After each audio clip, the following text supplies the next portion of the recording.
Welcome to the Capital Forum Speaker Series. My name is Max Berengout. I'm a correspondent with the Capital Forum. Today I'm here with Vishal Mehta. Thank you for joining us today. We're really happy to have you here. He is a partner in K&L Gates' antitrust practice. Welcome. Thank you for having me. Yeah. Well, so I think we'll just start. I think you have a lot of experience handling a lot of transactions. I'm just kind of curious, how has sort of the process of obtaining merger clearances sort of changed over the years? Any recent kind of updates and just your general thoughts on, how that process works. Sure. It's a big question, and I think a timely one, just given changes that are happening. I think in real time, Right. even as we're sitting here. So, I think just to start with the role of the agencies in merger review, which we're chatting about separately. I think it's important to know that the role of agencies in merger review, I think, has remained constant. They are Yeah. still the gatekeepers. They are still, when we talk about the FTC and DOJ, responsible for enforcement under Section 7 of the Clayton Act, the HSR framework, and I think it's really how the agencies deploy their power, the ecosystem, the broader ecosystem in which they operate. That's really, I think, what has evolved, and I suspect we'll see it evolve again. So I think before getting to process, which we can definitely talk about, just Cool. looking at some of that evolution, I think is important. And I think there's a couple of areas through which you can really see where the agencies are today. One is the just the broader enforcement environment, where the fact of coordination with other agencies around the world, or cross-border mergers taking place in an environment that involves multiple jurisdictions and multiple competition enforcement authorities, and the FTC and DOJ sort of fitting into that context, is not new. Yeah. I think what we're seeing now is the states in the U.S. You're really increasingly taking on a more significant role in enforcement, and on somewhat equal footing as the agencies. So I think that's a key area in which the agencies have evolved. So you see examples, whether that's Nexstar, Tenya, or Ticketmaster, Live Nation, enforcement examples where the states may take a different tack, or the agencies might approve a settlement. The federal agencies might approve a settlement, but the states want to continue to pursue enforcement. Is that somewhat new? Is that a recent thing? Or how is how were state antitrust enforcers? I think they were started to join a lot of these big monopolization cases, but I'm kind of that was the first I'd kind of seen them being prominent in the antitrust world. But I think it's been over happening time. for. It's a good Yeah. question. I think Yeah. it's been a gradual process of evolution, but you can see a transition from states joining into other federal enforcement actions, which they still do, to situations now where you really see them diverging, and becoming more independent and standing on their own as enforcers, and companies that are undertaking mergers, or in this environment, I think, like my clients, factor it into their risk profile for any given transaction. Another good example of this is Washington, Colorado, and I think we'll see many other states adopt some version of the Uniform Pre-Merger Notification Act, and having Yeah. their own so-called mini HSR regimes, which is another example of how the states are asserting their independence. So I think it just goes to, when we look at the federal agencies, it's always been the case that they're operating in an international context when it comes to cross-border transactions. Now I think the states are even more significant. I think the other way that we see we see the positioning of agencies and the way they wield their congressionally delegated authority changes.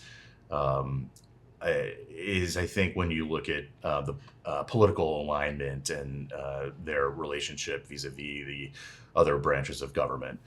And so I think there's always some level of um, like a political layer, if you will, to antitrust enforcement, just given that Yeah.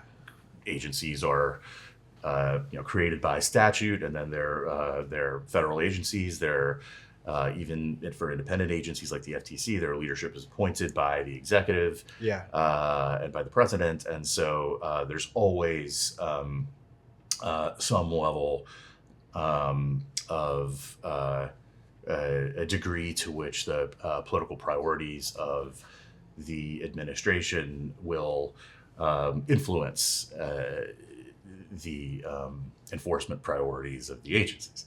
Yeah. Do you think that that's like somewhat of a change from like the years of like sort of, I would say like, the years of prior antitrust enforcement? Do you think this is like somewhat sort of recent to like the last like 5-10 years of kind of moving away from like more consumer welfare standard approach, which I feel like at least I've heard is for the people is like one of the ideas is that it kind of goes away from politicization and focuses more on like this idea of like the science and the economics behind making these decisions.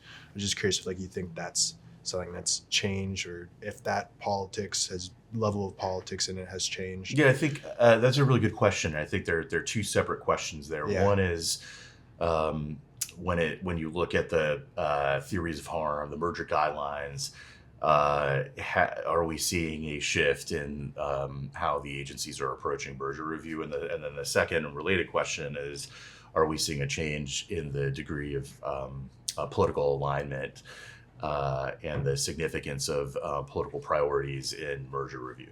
I think on the first question, I think it's fair to say that looking over the last 10 years through antitrust enforcement under the Biden administration, then continuing on into Trump too, I do think it's fair to say that the agencies are, um, being open-minded, sometimes ambitious, in the types of theories of harm beyond the traditional consumer welfare Yeah. standard that they may examine. And so whether that's labor market theories or Like the innovation and the healthcare devices that the FTC brought. exactly. Yeah. So I do Yeah. think that, and that's reflected in I think the new merger guidelines, Yeah.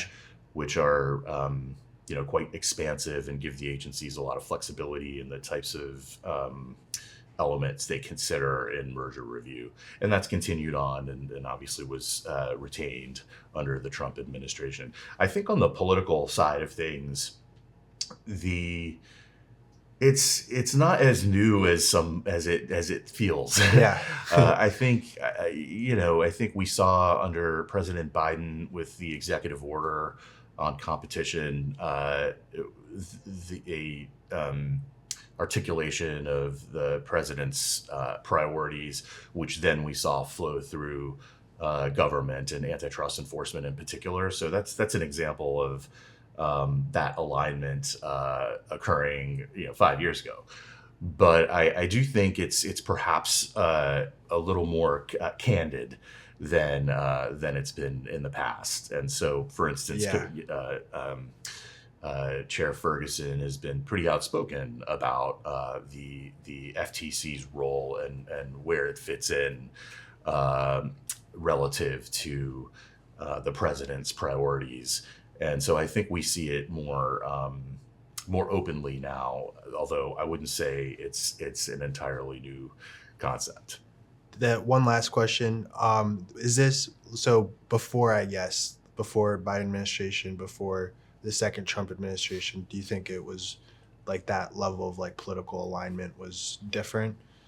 Um, I would say it's increased under, Yeah. just to put a fine point on it. I do Yeah. think there's more. The concept is not new and it's always been there, but I do Yeah. think under this administration, we see it across government, not just in the antitrust context. Right. I do think that level of alignment is more powerful, more significant Yeah. today, including in the context of merger review. So it's something just to take it into uh, uh, just to make it a little more practical, it's something that we definitely think about Right. in transactions that our clients are exploring, and it's I think a significant factor today. Well, thank you so much. I really appreciate it. We are obviously very happy to have had you on. And yeah, that concludes this episode of the Capital Forum Speaker Series. Thank you so much for having me.